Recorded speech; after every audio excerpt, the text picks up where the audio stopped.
Lorsqu'elle est arrivée au supermarché ce matin, cette femme a consciemment décidé d'être désagréable. Elle était pressée et pensait que chercher une place de parking serait une perte de temps. Elle a fini par se garer en double file sur une place réservée aux personnes handicapées, une décision qu'elle allait bientôt regretter. En effet, à son retour, elle a été contrainte d'appeler la police. « J'ai une commande au nom de Jenkins », dit-elle en entrant dans le magasin, sans prêter attention aux autres clients qui attendaient. Tandis que Carol attendait impatiemment, elle entendit un bruit venant de l'extérieur, ce qui la rendit encore plus agacée.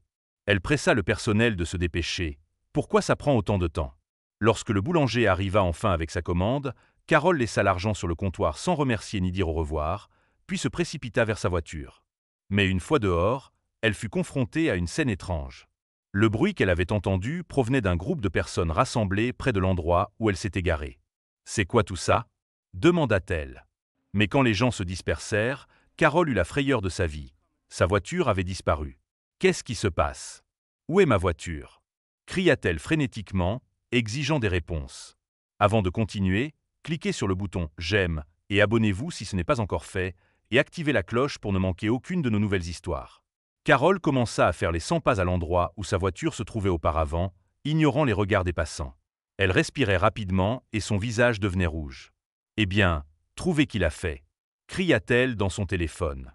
L'opérateur demanda des informations supplémentaires et promit de faire de son mieux. Mais cela ne suffit pas à Carol, qui raccrocha avec un soupir, peu convaincue que la police pourrait l'aider. Elle allait devoir gérer cela toute seule, comme toujours. À ce moment précis, quelqu'un du groupe s'approcha d'elle. « Vous avez eu ce que vous méritez », dit l'homme. Ce commentaire alluma quelque chose en Carol. « Qu'est-ce que vous voulez dire ?» lança-t-elle. Qui était cet homme et pourquoi disait-il cela? Une pensée lui traversa l'esprit. Carol ne pouvait pas croire que cet homme ne voulait pas l'aider. Elle regarda autour d'elle, espérant que quelqu'un d'autre pourrait l'orienter dans la bonne direction, mais, aussi désespérée qu'elle soit, tout le monde l'ignorait. Elle poussa un soupir de frustration, mais une voix derrière elle la fit sursauter. « Je sais où est votre voiture. » Carol se retourna pour voir à qui appartenait cette voix. C'était un homme qu'elle n'avait jamais vu auparavant. Et une fois de plus, son premier réflexe prit le dessus. « Comment savez-vous où est ma voiture? Vous l'avez prise? Où est-elle » bafouilla-t-elle. Mais, contrairement au vendeur, cet homme resta calme. Il ignora ses accusations et la regarda avec une expression compatissante. « Je comprends ce que vous traversez et je veux simplement vous aider », dit-il, tentant de calmer Carol. L'homme expliqua que des voitures étaient régulièrement volées ici et qu'il en avait lui-même été victime il n'y a pas si longtemps. Son meilleur choix était de le suivre. Mais dès qu'elle s'assit dans sa voiture, Carol ressentit qu'elle avait fait une erreur. Elle n'avait plus le contrôle de la situation et elle était habituellement celle qui avait le contrôle. Elle ne pouvait plus compter sur sa forte personnalité et cela ne lui plaisait pas. Pour se rassurer et renforcer sa confiance en sa décision de suivre cet homme, Carol commença à lui poser des questions. Elle voulait se sentir plus en contrôle. À sa grande surprise, l'attitude de l'homme était totalement différente de celle qu'il avait eue sur le parking. Ils roulèrent un moment autour du parc, puis s'arrêtèrent devant un grand bâtiment. L'homme sortit de la voiture et fit signe à Carol de le suivre. « Votre voiture est à l'intérieur », dit-il en pointant le bâtiment. « Comment le savez-vous » demanda Carol, essayant de maintenir son attitude dure. Mais encore une fois, l'homme ignora sa question. « Vous devriez entrer et vérifier », l'exhorta-t-il. L'homme n'éleva pas la voix, mais son ton était très direct et autoritaire. Carol sentait qu'elle n'avait pas d'autre choix que de suivre ses instructions. Elle n'avait jamais vécu cela auparavant, si bien qu'angoissée et hésitante, elle entra. Sa voix résonna dans la grande pièce, mais un autre bruit la suivit. Un bruit métallique retentit dans la pièce, et peu après, les lumières s'allumèrent progressivement. Il semblait que son dernier espoir avait fonctionné. Mais lorsque toute la pièce fut illuminée, les yeux de Carol s'écarquillèrent de surprise. Elle n'était pas seule. Carol avait pensé qu'elle était seule dans la pièce, mais c'était loin d'être le cas. Au centre de la salle se tenait un grand groupe de personnes. La vieille femme les regarda avec confusion. Que faisaient ces gens ici? Qui étaient-ils? Elle ne les avait jamais vus auparavant.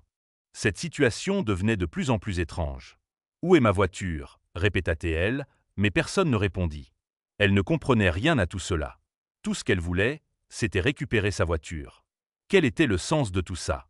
La perte de contrôle et l'inconnu étaient trop pour elle, et Carol recula nerveusement. « Qu'est-ce que c'est que ça?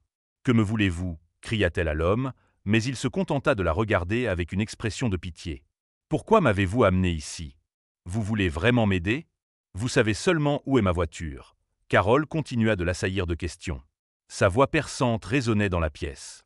Lorsque son écho s'éteignit, l'homme finit par rompre le silence. « Vous ne me reconnaissez pas du tout? Vous n'avez aucune idée de qui je suis ?» demanda-t-il. Carole fut surprise par ces questions, et son esprit commença à s'emballer. Le reconnaître?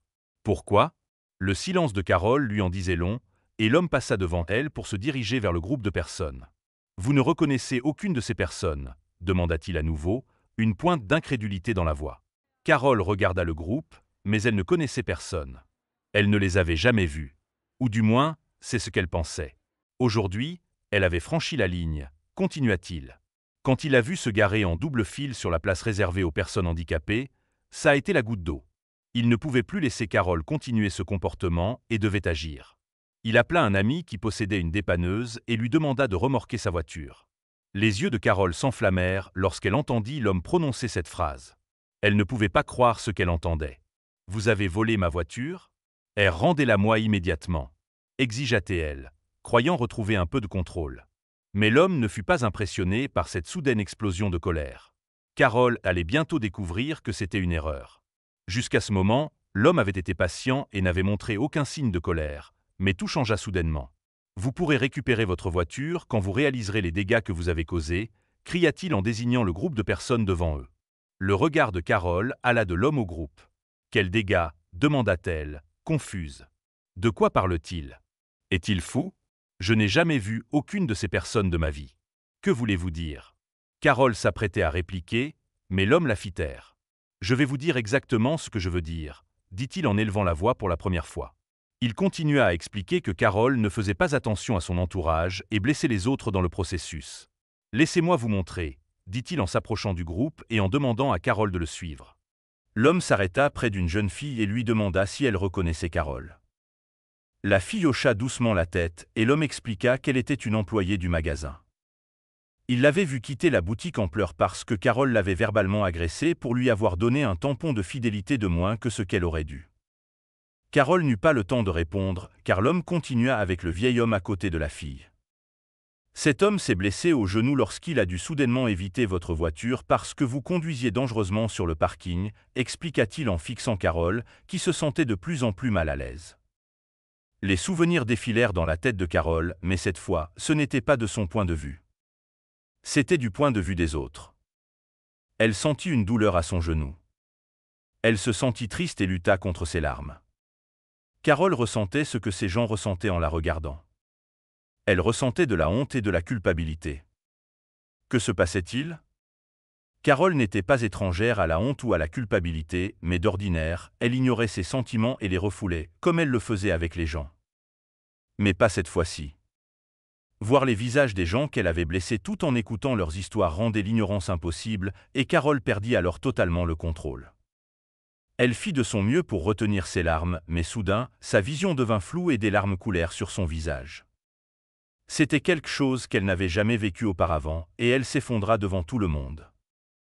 Carole prit un moment pour rassembler ses pensées, puis prit une grande inspiration et rassembla tout son courage. Ce qui suivit fut des excuses sincères.